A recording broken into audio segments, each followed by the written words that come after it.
வணக்கம். சவுதி அரேபியாவிலிருந்து கிடைக்கப்பெற்ற புதிய தகவல்களோடு உங்களை சந்திக்கின்றோம். வீடியோ பார்ப்பதற்கு முன்பு வழமை போன்ற வீடியோவுக்கு ஒரு லைக் ஒன்று கொடுத்துவிட்டு வாருங்கள் தொடர்ந்த தகவல்களை பார்ப்போம். அல் ஹோபர் அல் மனா மருத்துவமனையில் பி பாசிட்டிவ் இரத்தம் பிரிவு.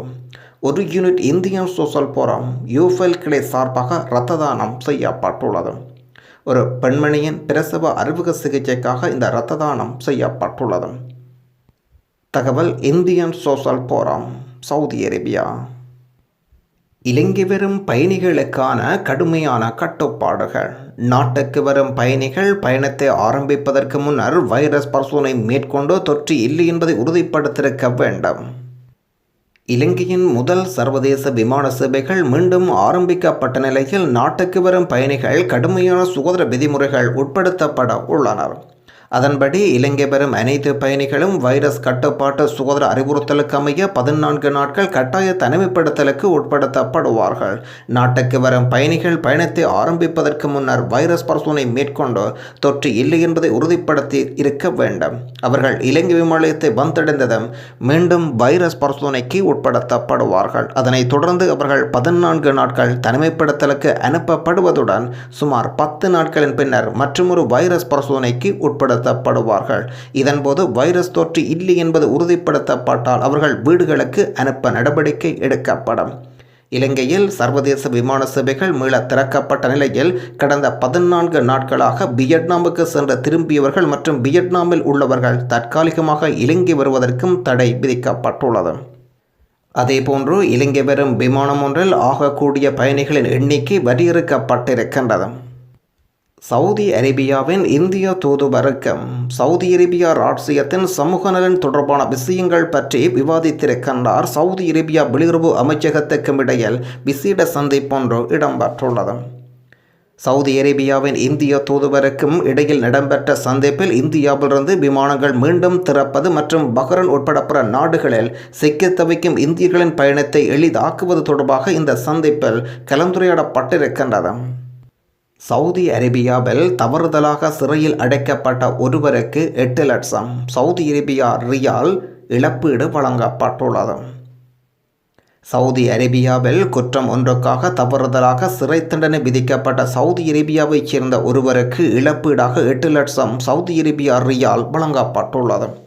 சவுதி அரேபியாவின் யத்தாவில் சவுதி அரேபியாவைச் சேர்ந்த ஒருவர் குற்றச்செயல் ஒன்றின் காரணமாக கைது செய்யப்பட்டு அவர் மீது கிரிமினல் வழக்கு தொடுக்கப்பட்டு 19 மாதங்கள் சிறை தண்டனை விதிக்கப்பட்டிருந்தது. பின்னர் அவர் நிரபராதி என்ற குற்றம் சம்பவத்தோடு தொடர்புடையாதவர் என்றும் தெரியவந்த நிலையில் 19 மாதங்களின் பின்னர் விடுதலை செய்யப்பட்ட அவர் குறித்த நபர் தனது தவறான சிறைவாசம் காரணமாக தனக்கு ஏற்பட்ட தீங்குக்கு இழப்பீடு கோரி வழக்கு தொடர்ந்திருந்தார். அந்த வழக்கின் அடிப்படையில் அவருக்கு தற்பொழுது 8 லட்சம் சவுதி அரேபியா ரியால் இழப்பீடு கிடைக்கப்பட்டுள்ளது. அண்மையில் சவுதி அரேபியா மனித உரிமை பேணுவதன் அடிப்படையில் அதன் நீதி அமைப்பில் சீர்திருத்தங்கள் அறிமுகப்படுத்தப்பட்டுள்ளமையும் குறிப்பிடத்தக்கது. சவுதி அரேபியா சுகாதார அமைச்சகம் வெளியிட்டுள்ள இந்த வருடம் ஹஜ் செய்வதற்கான நிபந்தனைகள் இம்முறை 60,000 யாத்ரிகர்கள் அனுமதிக்கப்படுவார்கள். இவர்களில் உள்ளூர் மற்றும் வெளிநாடுகளில் யாத்ரிகர்கள் அடங்குகின்றனர்.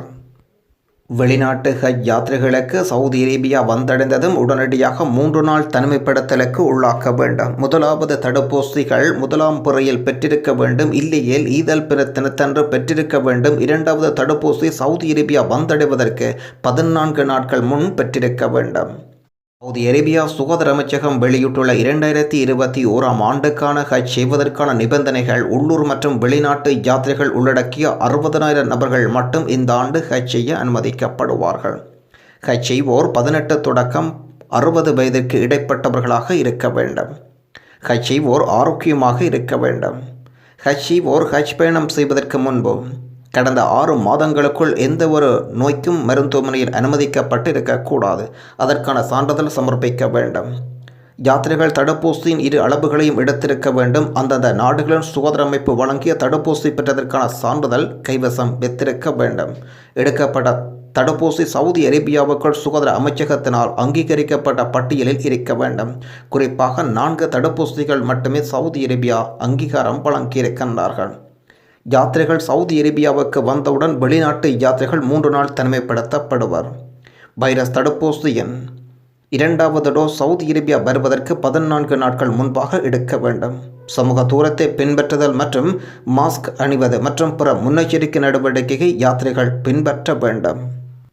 முழுமையான தடுப்பூசி செலுத்திக் கொண்டு சவுதி அரேபியா திரும்புவோருக்கு தனிமைப்படுத்தல் இல்லை.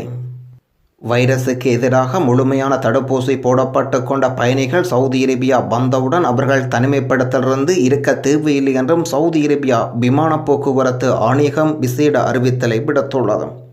இவ்வாறு சவுதி அரேபியா வருவோர் தங்கள் சொந்த நாட்டில் அதிகாரிகளால் சான்றளிக்கப்பட்ட முழுமையான தடுப்பூசி செலுத்திக் கொண்ட சான்றிதழ் சமர்ப்பிக்க வேண்டும். சவுதி அரேபியாவால் அங்கீகரிக்கப்பட்ட தடுப்பூசிகளாக ஃபைசர் தடுப்பூசிகள், மொடோனா மற்றும் ஆக்ஸ்ஃபோர்ட் தடுப்பூசிகள் மற்றும் ஜான்சன் ஆகியவை சவுதி அரேபியாவினால் அங்கீகாரம் பெற்ற தடுப்பூசிகள் ஆகும். இவை இலங்கை மற்றும் இந்தியாவில் அருமை. யனாசா அறிவித்தல். இலங்கை பெரியகரியைச் சேர்ந்த காலஞ்சென்ற OLM அப்பாவின் மகனும் துபாயில் பணிபுரியும் சகோதரர் நிஸ்தார் அவர்களின் சகோதரருமான சவுதி அரேபியாவில் பணிபுரிந்த சகோதரர் ஹசன் அவர்கள் சற்று முன்னர் இலங்கையில் உயிரிழந்திருக்கின்றார். இவர் வைத்தியசாலையில் அனுமதிக்கப்பட்டு அவருக்கு வைரஸ் பாசிட்டிவ் ஆகிய நிலையில் உயிரிழந்துள்ளமையினால் ஊர் மக்கள் ஜனாசாவுக்கு சமூகம் அளிக்காமல் தமது வீடுகளில் இருந்தவாறே அவருக்காக பிரார்த்தனை செய்யுமாறு ஊர் மக்கள் மிகவும் கவனமாக இருந்து கொள்ளுமாறும் அன்பாய் கேட்டுக்கொள்கின்றோம். யனாசா ஊருக்கு கொண்டு வரப்படாது என்பதை குறிப்பிட விரும்புகின்றோம். சவுதி அரேபியாவில் இதுவரை 14 மில்லியனுக்கும் மேற்பட்ட மக்களுக்கு தடுப்பூசிகள் செலுத்தப்பட்டிருக்கின்றது. குறிப்பாக 587 தடுப்பூசி மையங்கள் ஊடாக இவை வழங்கப்பட்டிருக்கின்றது என்று சவுதி அரேபியாவின் சுகாதார அமைச்சின் பேச்சாளர் அறிவித்துள்ளார். கடந்த 24 மணி நேரத்தில் 1251 நபர்களுக்கு வைரஸ் தொற்று இனங்காணப்பட்டுள்ளது. கடந்த 24 மணி நேரத்தில் 15 நபர்கள் சிகிச்சை பலனின்றி உயிரிழந்திருக்கின்றனர். வைரஸினால் பாதிப்படைந்த நபர்களின் மொத்த எண்ணிக்கை 4,51,687 நபர்கள் ஆகும்.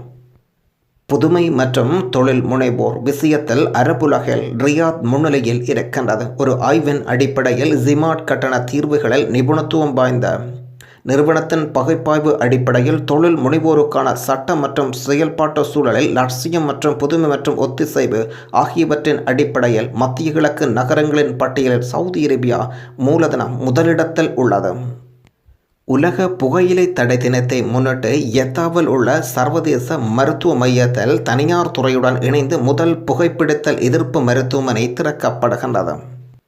இந்திய தூதரகத்தின் கன்சுலேட்டர் கொள்கையின் கீழ் இந்திய மக்களுக்கான சேவைகள் ஜூன் மாதம் 11 மற்றும் 12ஆம் திகதி யன்பு பகுதியில் மற்றும் ஜூன் மாதம் 25 மற்றும் 26ஆம் திகதிகளில் அல் பஹா பகுதிகளில் இடம்பெற இருக்கின்றது. VFS குழு இந்திய தூதரக அதிகாரிகள் பாஸ்போர்ட் சேவை வழங்க இருக்கின்றார்கள்.